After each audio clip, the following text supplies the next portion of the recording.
everyone, it's Lacey with LaceyJoy.com, and today I'm bringing you a super quick and super easy meal that you can have for lunch. This is a lot easier than my other meals or lunches that we have done so far.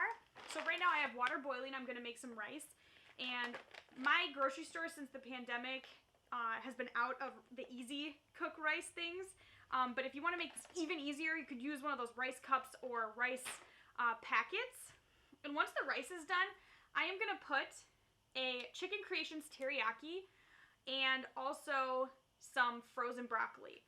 So all in all, this recipe could take you a minute to put together, and it is healthy, it is quick, it is easy, and sometimes it's just nice to have these options instead of ones where you're prepping on the weekend. All right, so I wanted to show you my finished result. This is the rice with the chicken teriyaki and broccoli, and then I also have some mixed greens to use up, so I added those as well.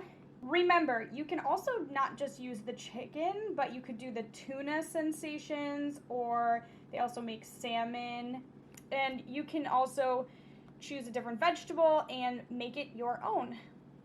So I hope that helped you. If you like this video, please hit the like button and subscribe to my channel.